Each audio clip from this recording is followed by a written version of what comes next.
जी, मैं हूँ मुनव्वर हुसैन। मैं आज आपको गाड़ी रोड पर चलाने के हवाले से कुछ मालूमात दूँगा, जो आपके लिए रोशनी का बायस बनेगी, आपकी सोच में एक बेहतरी लाएगी।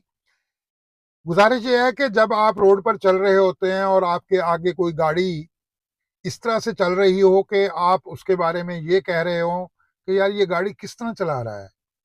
ना ये दाएँ साइड पे है, ना बाएँ साइड पे है और गाड़ी भी इतनी स्लो चला रहा है कि पीछे आने वाली ट्रैफ़िक के लिए ये रुकावट का बायस बना हुआ है।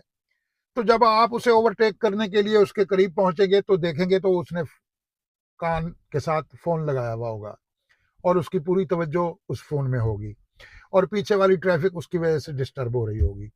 इससे ये बात क्लियर हुई कि दौरान ड्राइविंग फोन सुनना गलत है। हाँ, अगर आपको बहुत ज्यादा मजबूरी है तो आप वो वायरलेस वाली आजकल हैंड फ्री मिल जाती है बाजार में आम, वो ले लें, नंबर मिला के रख दें और कान के साथ लगा के जितनी देर चाहे बातें करते रहें। आपके लिए बैक व्यू देखना भी मुमकिन होगा और फ्रंट से भी आपकी तवज्जो नहीं हटेगी, अगर आपके लिए फोन सुनना इतना ही जरूरी है। दूसरी बात यह है कि आप ड्राइविंग कर रहे हैं, आपके साथ लोग बैठे हुए हैं, आप उनके साथ बातें कर रहे हैं, बातें करने के दौरान आप उधर मुंह करके देखते हैं, ऐसे अपना चेहरा घुमाते हैं। याद रखें कि बाज औकात ऐसा होता है कि एक लम्हे में आगे का मंजर चेंज हो जाता है। आप इधर देख के जब वापस देखेंगे तो आगे पोजीशन कुछ और होगी। तो इस वजह से मुमकिन हद तक कोशिश करें, बात करें, बात सुने, उसका जवाब दें, लेकिन आप अपनी अपनी तवज्जो जो है ना फ्रंट पर सीधी रखें। आप अपनी तवज्जो को यानी आपका चेहरा इधर उधर नहीं होना चाहिए। ड्राइविंग में जितनी तवज्जो रहेगी उतनी ड्राइविंग अच्छी होगी। एक साहब ने मुझे सवाल किया कमेंट्स में कि हाईवे पे मोटरवे पे अगर गाड़ी का टायर फट जाए तो क्या करें। हालांकि इस टॉपिक पे मेरी एक मुकम्मल डिटेल वीडियो मेरे चैनल पर है, लेकिन वो उनकी नज़र से नहीं गुजरी होगी। लेकिन मैं फिर भी ये जवाब दे देता हूँ कि ये काम ऐसा है कि इसके बारे में सब लोगों को मालूम होना चाहिए। गुजारिश ये है कि जब आपका मोटरवे के ऊपर टायर फटता है 100-120 की स्पीड में, तो मोटरवे पे टायर फटते ही आपका एक्सीलेटर से पांव उठ जाता है। जैसे ही आपका एक्सीलेटर से पांव उठता है तो आपको चाहिए कि आप फौरन स्टीयरिंग पर अपनी गिरफ्त जो है ना कायम कर लें, क्योंकि जब टायर फटता है तो गाड़ी एक साइड पर खींचेगी, जिस साइड पर टायर फटा है उस साइड पर खींचेगी। तो आप मजबूती से स्टीयरिंग को पकड़ लें।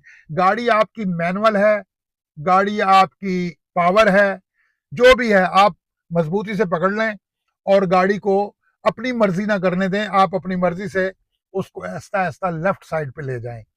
गाड़ी ज्यादा से ज्यादा 50 मीटर के अंदर अंदर रुक जाती है, क्योंकि टायर फट चुका होता है और गाड़ी के एक्सीलेटर से पांव उठ चुका होता है और गाड़ी स्लो होना शुरू हो जाती है और होते होते रुक जाती है। लेकिन आप ब्रेक पर पांव नहीं रखेंगे इस दौरान। जैसे ही टायर फटा है स्टीयरिंग आप मजबूती से पकड़ लेंगे और गाड़ी को अपनी मर्जी से रुकने देंगे और गाड़ी आपके कंट्रोल से नहीं जाएगी। आपने अगर स्टीयरिंग मजबूती से पकड़ लिया और गाड़ी खींचती है तो खींचती रहे, लेकिन आप इंसान है, उसे काबू करके बैठे। तो गाड़ी आप अपनी मर्जी से, चाहे राइट साइड का टायर फटा है फिर भी आप स्टीयरिंग काबू करके आप हल्का हल्का करके इसको शोल्डर पर ले जाएं। गाड़ी बिल्कुल आपके कंट्रोल में रहेगी। कंट्रोल से उस वक्त निकलेगी जब आप ब्रेक पर पांव रखेंगे। क्यों कि एक तो उसका टायर फट चुका है, तवाजन तो उसका पहले ही बिगड़ चुका है थोड़ा सा। आप ब्रेक पर पांव रखेंगे तो गाड़ी तो बिल्कुल ही वहां पर घूम जाएगी और उसका सारा निजाम धर्म भरम हो जाएगा। उसको ब्रेक ना लगाएं, उसको स्मूथ अपनी हालत में जाने दें, उसके स्टीयरिंग को काबू रखें और ऐसा ऐसा शोल्डर पे ले जाएं। बिल्कुल सुकून से गाड़ी चली जाएगी, कुछ भी नहीं होगा। ऐसा मेरे साथ कई मर्तबा हो चुका है और मैंने यहाँ तक के बसों के टायर भी फट चुके हैं। लेकिन पावर स्टीयरिंग बसें जो हैं वो तो कंट्रोल हो जाती हैं, लेकिन मैनुअल स्टीयरिंग बड़ी गाड़ी जो है उसे कंट्रोल करना मुश्किल होता है।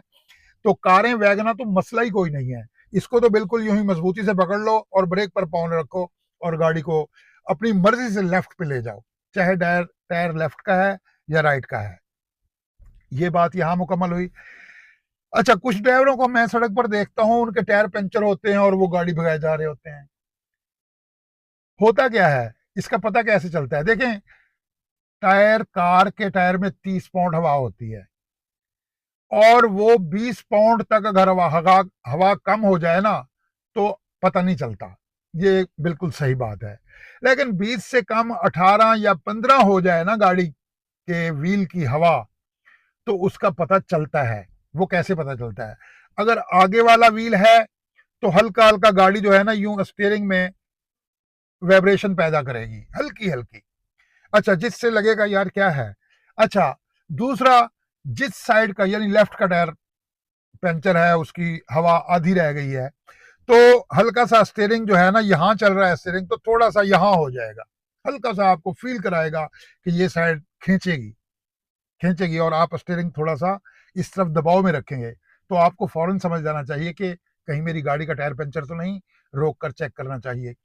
पीछे वाला टायर अगर पंचर हो जाए, वो भी गाड़ी जब आप यूं काटेंगे, लेफ्ट साइड का टायर पंचर है, आप गाड़ी जब यूं काटेंगे तो पीछे वाली साइड यूं बैठेगी, तो आपको समझना चाहिए कि यार गाड़ी है तो ठीक, लेकिन ये पीछे वाली साइड यूं क्यों बैठ रही है, तो आपकी तवज्जो जानी चाहिए।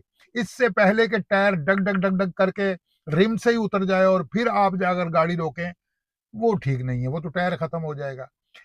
ड्राइविंग के दौरान गाड़ी के अंदर कोई भी तब्दीली महसूस करें, फौरन आप गाड़ी रोक कर चेक करें।